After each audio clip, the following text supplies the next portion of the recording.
Hello, this is the guy from Pittsburgh, and tonight we have Jeremy No-Show, Slackmaster James from Slackburg, and recently he tried a scam where he took kicks, dyed it blue, and molded it into the size of a pool chalk cube and put it on the pool tables of his local pool parlor so he could grab all the money that they were betting on pool. And you know pool, it leads to degradation. But that scheme failed when some guy spilled his Swill City beer all over the pool tables and the chalk cube failed to detonate. So here he is after successful weeks of slacking, drinking blueberry flavored blue alcoholic beverage and other noxious potions. Jeremy No-Joy, the Slackmaster himself. How you doing, Jeremy? George, great to be back. Good evening to you, sir. And yes, I have upheld my title as the Slackmaster. Of course, just slacking it in these past few weekends. But look, I'm here. I'm back, looking to chat some NFL championship playoff with you, and it's just good to be back. How are you doing this evening? I'm doing just fine. I'm sure they will have the lutefish overflowing at Vikings Stadium. Or where are they playing? Are they playing the Eagles at the Eagles? Or are they playing at? I think they're playing in their stadium, aren't they? Yes, that is correct. The Vikings are traveling to Philadelphia to play the Eagles in their home stadium, where the fans are known to throw batteries and stuff at players. Yeah, well, there's nothing else to do in Philadelphia. Either that or it's cheesesteaks. So, you get what you can. Now, there was an interesting article, by the way, in the Wall Street Journal on the Vikings and how they got second string and third string and small college players to play. So I'm going to send that to you once you send me your mailing address. And Justin is in Guatemala overseeing his coffee and honeybee empire and to see the lovely and beautiful Mayan cat. And then we have the Patriots playing the Jaguars. So I was amazed the Vikings did this well. I was also amazed that the Saints didn't quite come back, and I thought they had a chance to come back. There were two questionable plays, both obvious pass interference, both missed by the blind officials. Fuzzy Cat could have seen the plays and thrown the flag on those. Even the networks on both games said this is obvious interference that was missed, and that would have given the Steelers and the Saints enough time to perhaps come back and win. So I think the Vikings will win over the Eagles, and I think the Patriots will win, depending if Brady plays. I don't know a damn thing about the Patriots' backup quarterback because I don't like the Patriots. I'm tired of hearing about the Patriots. Brian Hoyer. And I don't follow the Patriots, but I still think the experience is there for the Patriots to win over the Jaguars, and I think the Vikings will handle the Eagles. So, what's your opinion, Mr. Slackmaster? All right, George. Real quick here. I need to sort of clear the air real quick. So let's chat about the Vikings and Saints game. All right. So that was sort of a back and forth affair in the second half. The first half, the Vikings were dominating the Saints 17-0, and then Drew Brees decides to do his Hall of Fame quarterback stuff and basically will his team back into the game. Silly interception by Case Keenum. Vikings defense not quite looking as stout as they have been. Let the Saints crawl right back in the game, and then it was a field goal duel, and 30 seconds left on the game clock, and the Saints are up by 1 point. And then, of course, the miracle in Minneapolis happened. Stephon Diggs takes it 61 yards for the touchdown, and the Vikings won. Now, if you ask my honest opinion of that, obviously the first half, the Vikings dominated, but the second half, the Vikings got completely exposed. Still, out a victory, and here we are traveling to Philly next week.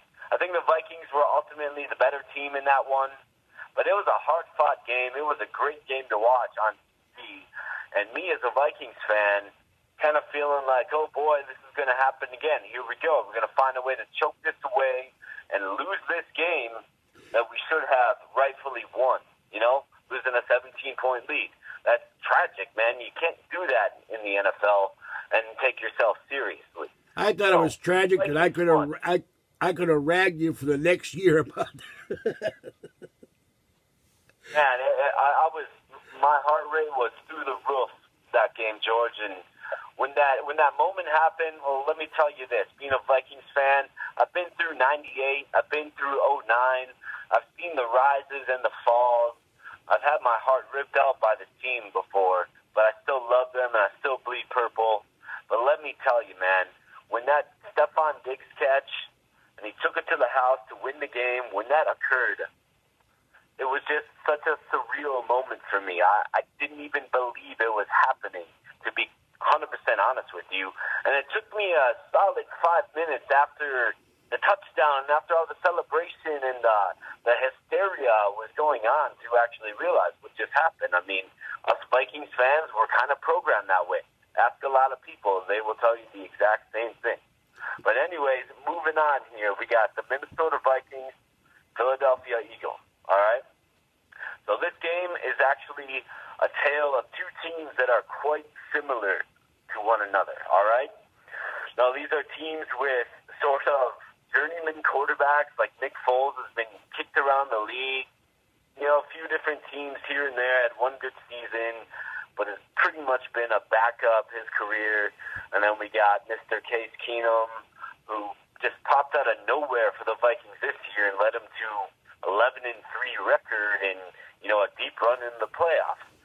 Well, I think the focus needs to stay off of the quarterbacks in this one, and it has to go on the offensive line and defensive line of each team. Taking a deeper look at the Eagles here, we have probably the best defensive line in the league on that Eagles squad. Fletcher Cox, Brandon Graham, they have a lot of depth on that defensive line. I believe they run 8 or 9 deep, and they keep rotating in players, and just everybody's efficient. And they got Chris Long, too, a Super Bowl hero last year. But anyway, that defensive line has a strong rotation. They're very tough, and Fletcher Cox he's probably top 5 in the NFL. Just overall player, he's top 5. He's that good. And then it's against the Vikings offensive line, which, there's a few question marks here and there. Late in the game against the Saints, they were getting beat, and Case was getting pressured, and it just wasn't a good scenario. However, they've held up decently this year, and they do have some juice in the first, 2-3 quarters of a game. I do kind of get worried about that fourth quarter performance against the Saints, and it's not going to get any easier against the Eagles. Flipping it around, we're looking at the Eagles' offensive line. They've got 2 All-Pros and a bunch of Pro Bowlers up there? That Eagles' offensive line is loaded. And the Vikings' defensive line is very impressive as well. However, I've been looking at some stats, and the Vikings' defensive line has players that have played way more snaps than any other defensive line in the league this year. So you have to think that at some point that, just physical exertion, that just playing 16 games, 70% snaps, each of those games is starting to wear down on them. And I really hope that doesn't become a factor, because the biggest thing in this game, George, is who can run the ball better. And that's what it's going to come down to. And the team that runs the ball better is going to win this game. I can guarantee you that. Okay? Okay. So the Eagles have a pretty deep backfield. We got Jay Ajayi, we got Corey Clement, we got LeGarrette Blount. And then the Vikings, of course, have Latavius Murray and Jerick McKinnon. The team that can run the ball better is going to win this game, because it's going to dictate the clock control and the pace of the game. So I don't know. I honestly think this game is a coin flip, George. I love my Vikings, but I think this game is a coin flip. We're going into hostile territory. The field conditions aren't going to be very good. It's going to be about 45 degrees at kickoff. And honestly, I think it's a coin flip. The team I'm going to choose for victory, though, is my Minnesota Vikings. All right, we got about 4 minutes. We got 4 minutes and 45 seconds. Time to move on to the Patriots. Of course. Hold on. Jaguars. Last point here. I think my Vikings can do it. I think they're just slightly better on the offense and defensive side of the ball. It's going to be a hard-fought, smash-mouth, violent game. But I think my Vikings come out on top, probably by like 4 points. Okay, we got to move on to the other team. What's your opinion of the Patriots Jaguars? We got this around. What? Yep, Patriots Jags. George, what's your selection for the victory here? Well, I think it's going to be the Patriots, unless if Brady doesn't play, then you never know. But like I said, I don't follow the Patriots. I'm just tired of the Patriots. To me, are like the Dallas Cowboys, and I'm sick of hearing about the New England Patriots. I got nothing against the team, but I'm sick and tired of hearing the Patriots, and Tom Brady. And I never liked him since that Inflategate business. So I would have to pick the Patriots on experience. Yeah, no, I completely understand, and I agree with your take on that. Now, the Patriots are the modern-day dynasty. They really are. They're always in the AFC Championship game. They're seemingly always in the Super Bowl. They're seemingly always winning the goddamn Super Bowl. I mean, who knows, man? But the one thing to watch out for here is that Jacksonville Jaguars defense. Now, they have a lot of speed players on that defense. And, well, let me say this. I think Tom Brady plays. I mean, there's no way this guy's going to miss the biggest game of this season for his team. Unless his hand's broken, but he's not missing this game. So it's going to be Brady versus the Jaguars' ferocious and very fast defense. And I think that's a good matchup, and I think the Jaguars can match up well with the players for the Patriots.